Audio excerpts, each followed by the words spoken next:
O Brasil ainda está estarrecido com a tragédia que resultou em 62 mortos na última sexta-feira no interior de São Paulo.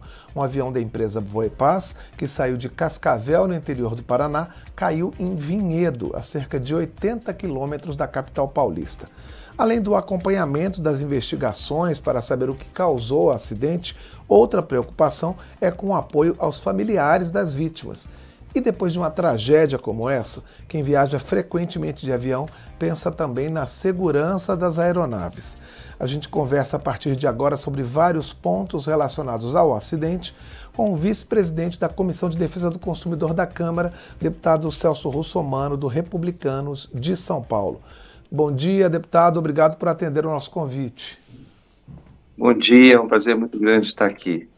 Deputado, vamos começar com essa questão do apoio às famílias das vítimas. A gente já tem visto no noticiário vários movimentos nesse sentido, a empresa se comprometendo. Em termos de defesa do consumidor, pensando nessas famílias das vítimas também como cidadãos de direitos, né? O que a gente deve prestar atenção nesses casos? Quais são as providências mais urgentes que devem ser tomadas? Bom, em primeiro lugar, a gente tem que ver o texto do Código de Defesa do Consumidor em relação à prestação de serviços, né? O artigo 14 diz o seguinte, que o fornecedor de serviços responde independentemente da existência de culpa pela reparação dos danos causados aos consumidores por defeitos relativos à prestação de serviços. Existe um defeito na prestação de serviços? Existe. Qual é o defeito? O transporte deveria ser feito do começo ao fim, ou seja, você embarca os passageiros, né, decola e entrega os passageiros no destino. Essa é a prestação de serviço efetivamente realizada. Ela foi realizada? A pergunta é essa. Não, não foi realizada. Então, independentemente da existência de culpa, não quer dizer que haja culpa ou não da companhia aérea ou dos pilotos que comandavam a aeronave, a companhia responde independentemente da existência de culpa. E geralmente as companhias aéreas, geralmente não, até por obrigação, elas, obrigação de lei para transportar pessoas, tem que ter um seguro. Então, de cara, todos os familiares têm direito a esse seguro. Agora, o seguro basta em relação à indenização das pessoas que foram vítimas desse acidente? Não, geralmente não basta, e eu vou dizer por quê.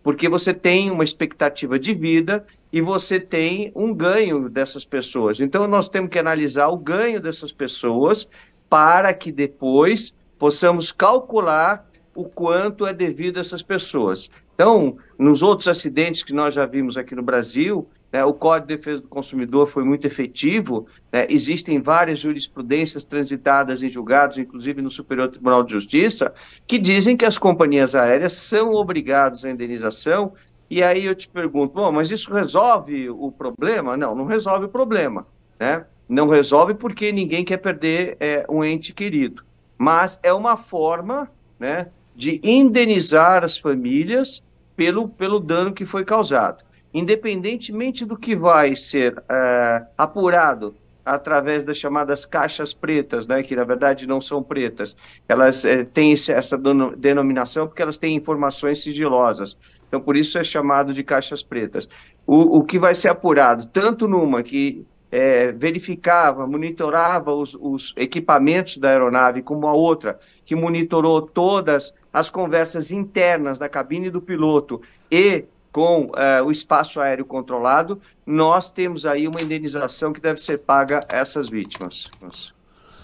Deputado, em relação à segurança das aeronaves, como eu falei, né, a gente que viaja de avião acaba ficando muito apreensivo e, além do mais, nesse caso, começaram a surgir notícias sobre viagens, pessoas com medo em outras viagens da mesma empresa, relatos de profissionais de tripulações da empresa falando de, enfim, improvisos, problemas durante as viagens, não é?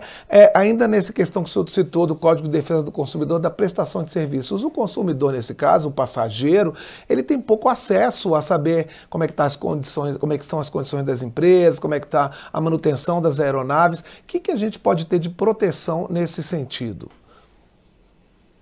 Bom, em primeiro lugar, eu gostaria de falar antes de falar como um especialista em direito do consumidor, gostaria de falar como piloto, né? Eu sou piloto também e, por conta disso, eu conheço bem a legislação aeronáutica e dos deveres daqueles que transportam passageiros. Nós temos no Brasil uma qualidade de prestação de serviço aeronáutico muito boa.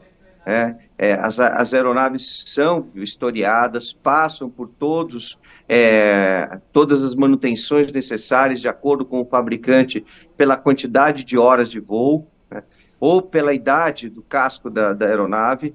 Então, nós temos um cuidado, uma prevenção muito boa no Brasil, né? A gente está entre as melhores companhias do mundo. É visto que as companhias aéreas que operam no Brasil podem operar em qualquer parte do mundo. Então, nós cumprimos a legislação, mas nem sempre só isso resulta num bom transporte sem acidentes. Às vezes, existe por parte do profissional que pilota o avião um erro. E, normalmente, a maioria dos erros são cometidos pelo ser humano, que as máquinas, as aeronaves, de uma maneira geral, sejam aviões ou helicópteros, elas têm capacidade sempre dupla para resolver um problema.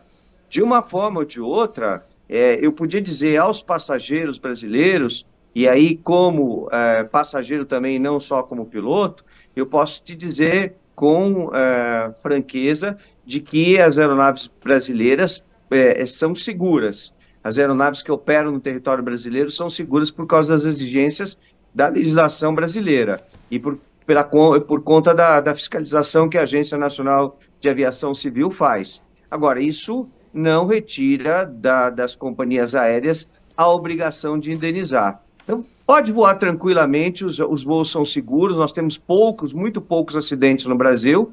Evidentemente que acidente é possível em qualquer momento, mas a gente está mais seguro, posso te garantir, lá em cima do que aqui embaixo, viu?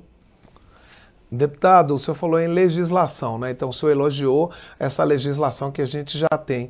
Aqui no Congresso, o senhor se recorda de algum projeto que esteja tramitando que possa melhorar ainda mais essa legislação que a gente já tem em relação à fiscalização da ANAC, em relação a outros aspectos desse mundo da aviação?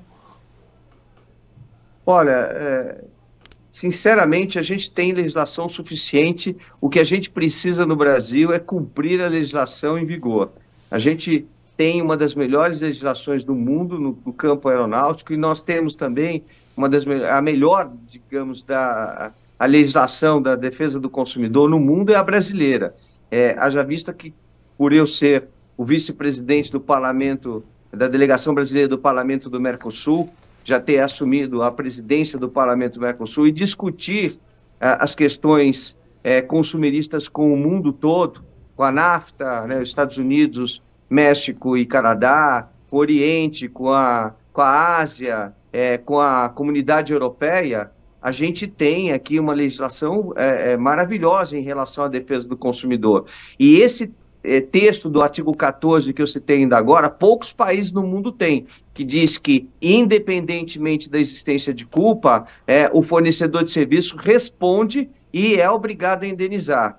Portanto, eu não vejo uma grande mudança significativa que poderia melhorar essa questão do transporte aéreo, principalmente de passageiros. Tenho certeza absoluta que nós temos uma legislação suficiente para dar ao judiciário, como já foi visto em outros acidentes aéreos, toda a segurança na condição de punir com culpa ou sem culpa aquele que transporta, que faz transporte aéreo. Deputado, eu queria encerrar nossa entrevista lembrando uma outra notícia que eu li nesses dias por conta do acidente, sobre um atraso das indenizações daquele caso lá de Santos, em que o avião caiu, aquele avião que vitimou o governador Eduardo Campos. As pessoas ainda estariam esperando indenização nesse caso. Não são pessoas que estavam no avião, são as pessoas, né, não são os familiares, são as pessoas que tiveram, enfim, imóveis atingidos. Nesse caso, o senhor acha que a justiça poderia ser um pouco mais rápida, um pouco mais célere nessas decisões? Então, como eu disse, legislação nós temos, casos transitados em julgado, ou seja, jurisprudência nós temos também infinitas, mas existem mecanismos na legislação, ou seja, no processo do Código de Processo Civil, que dão àqueles que têm que indenizar tempo, né, e recursos, e vários tipos de recursos. Eu acredito que você bem colocou, a justiça brasileira tem que ser um pouco mais ágil em situações como essa, e dar prioridade a esse tipo de indenização, porque é uma indenização de algo que não tem volta, né? Não tem como você reparar, a não ser pecuniariamente. Então, eu acho que a justiça precisaria dar uma resposta mais rápida às vítimas, porque todas essas situações estão judicializadas, né? Os seguros não atendem à necessidade das famílias, e a indenização, como falei anteriormente,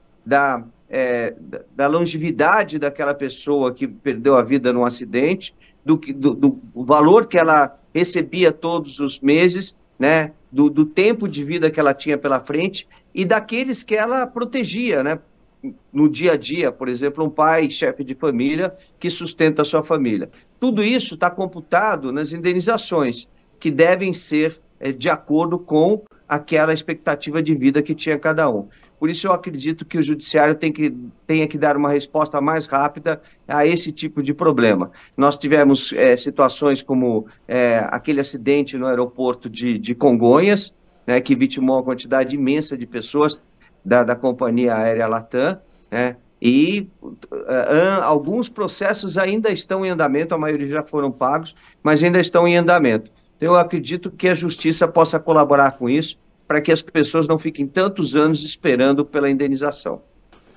Nós conversamos aqui no painel eletrônico com o deputado Celso Russomano, do Republicanos de São Paulo. A gente falou sobre algumas das consequências da tragédia aérea que aconteceu na última sexta-feira no interior de São Paulo. Deputado, eu queria agradecer a sua colaboração aqui com a rádio e a TV Câmara, com o painel eletrônico, e a gente vai continuar consultando o senhor sobre essas questões em relação à defesa do consumidor.